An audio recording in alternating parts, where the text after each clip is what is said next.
Juru bicara vaksinasi COVID-19 Kementerian Kesehatan, Dr. Siti Nadia Tarmizi mengatakan, kebutuhan oksigen medis melonjak seiring naiknya kasus COVID-19. Meski begitu, dia menilai kelangkaan stok oksigen di beberapa daerah lebih disebabkan rantai distribusi yang belum optimal. Hal ini disampaikan Dr. Nadia dalam keterangan pers harian PPKM Darurat Jumat sore 9 Juli 2021 yang disiarkan melalui kanal YouTube Sekretariat Presiden. Menurutnya, strategi pemerintah mengatasi hal tersebut adalah menambah pasokan oksigen serta mengupayakan agar penyaluran ke daerah-daerah yang kasus tinggi lebih dipercepat. Kapasitas produksi oksigen di Indonesia mencapai 866.000 ton per tahun. Dengan utilisi produksi terbarunya 638.900.000, di mana 75% digunakan untuk industri dan hanya 25% yang dipakai untuk medis. Lebih lanjut, menurut Dr. Nadia, pihaknya sudah mendapatkan komitmen dari Kementerian Perindustrian agar konversi gas industri ke oksigen medis diberikan sampai dengan 90%. Melalui konversi ini, Dr. Nadia menyebut, jika jumlah oksigen yang biasa didapatkan untuk memenuhi kebutuhan nasional mencapai 575.000 ton, untuk saat ini kapasitas oksigen yang ada akan dimaksimalkan di 7 provinsi di Jawa Bali karena meningkatnya kasus COVID-19 sebanyak 6-8 kali lipat.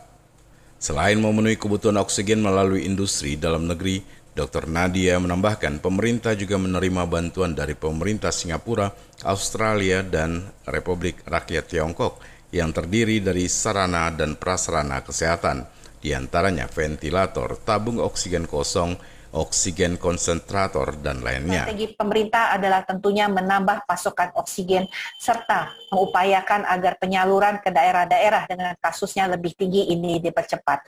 Kapasitas produksi oksigen di Indonesia mencapai 866.000 ton per tahun, dengan utilisasinya sebanyak 639.900, dan jumlah yang digunakan untuk memenuhi kebutuhan medis itu baru 25%.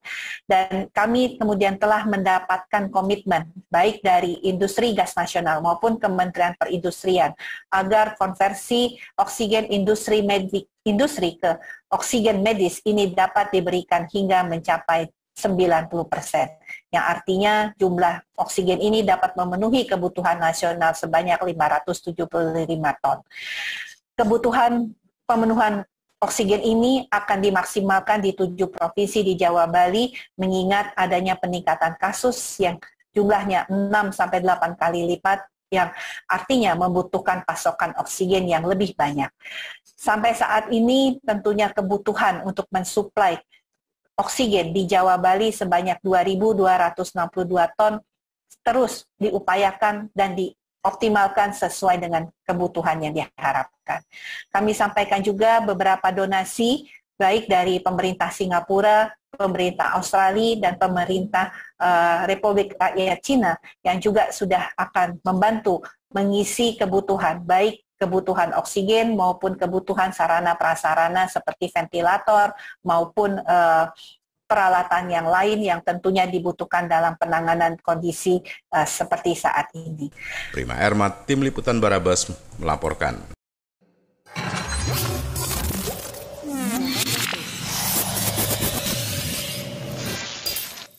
Mengantisipasi beredarnya surat keterangan bebas COVID-19 palsu, Dinas Kesehatan Kota Pekanbaru segera akan melakukan razia terhadap tempat pemeriksaan rapid test antigen, rapid test antibody, serta pemeriksaan swab yang kini banyak ditemui di sejumlah ruas jalan di Pekanbaru.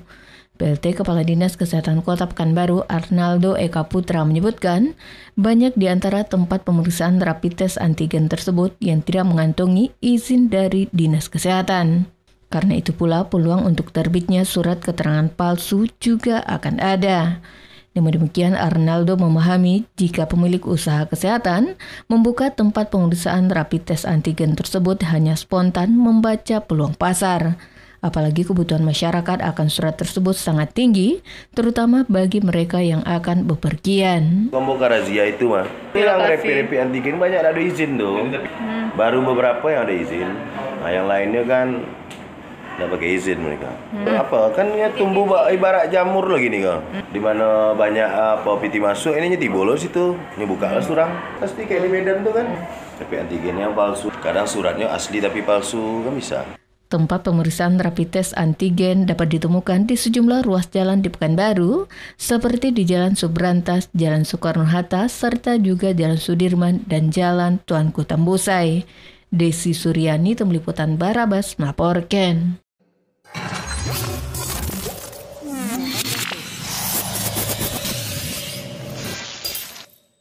Provinsi Riau dan Provinsi Kepulauan Riau adalah dua daerah otonomi yang memiliki hubungan sangat erat.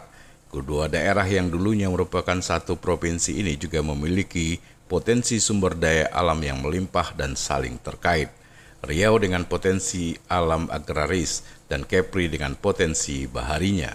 Kedua hal inilah yang kemudian menjadi alasan dilakukannya kerjasama antara kedua daerah, di mana Gubernur Riau Samsuar melakukan penandatanganan kerjasama dengan Pemprov Kepri yang diwakili oleh Sekda Prof Kepri Lamidi di Lagoy Resort, Kabupaten Bintan, Kepulauan Riau. Gubernur mengatakan pentingnya kerjasama antara pemerintah daerah sebagai bentuk upaya memaksimalkan pembangunan, pelayanan publik, dan meningkatkan kesejahteraan masyarakat. Selain itu, kerjasama antar daerah juga merupakan amanat Undang-Undang Otonomi Daerah. Lebih lanjut, Gubernur Riau menyampaikan beberapa usulan kerjasama yang ingin dijalin dengan Pemprov Kepri, antara lain sektor pariwisata, ekonomi kreatif, perhubungan, kesehatan, pendidikan, perikanan, dan pengelolaan kawasan perbatasan. Oh iya, jadi ini kami kan akan menjalankan kerjasama nih dengan Gubernur Kepri, ya, dan sudah sepakat itu. Malam kan kami lanjutkan juga pertemuan di rumah kami.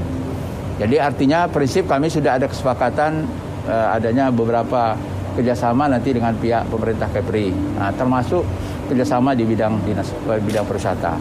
Kita tahu bahwa Kepri itu termasuk maju pariwisatanya. Ya, jadi setelah kita bisa lihat kalau kemajuan pariwisata ini setelah misalnya Bali, DKI, NTB itu adalah Kepri gitu. Nah, nanti kita belajar sama mereka yang telah maju dulu pariwisatanya. Hal senada juga disampaikan oleh Gubernur Kepri melalui sambutannya yang dibacakan oleh Sekda Kepri. Ia menyampaikan bahwa kerjasama yang dijalin antar kedua daerah ini akan sangat membantu dalam penerapan pembangunan daerah yang efektif dan efisien. Prima Ermat, Tim Liputan Barabas melaporkan.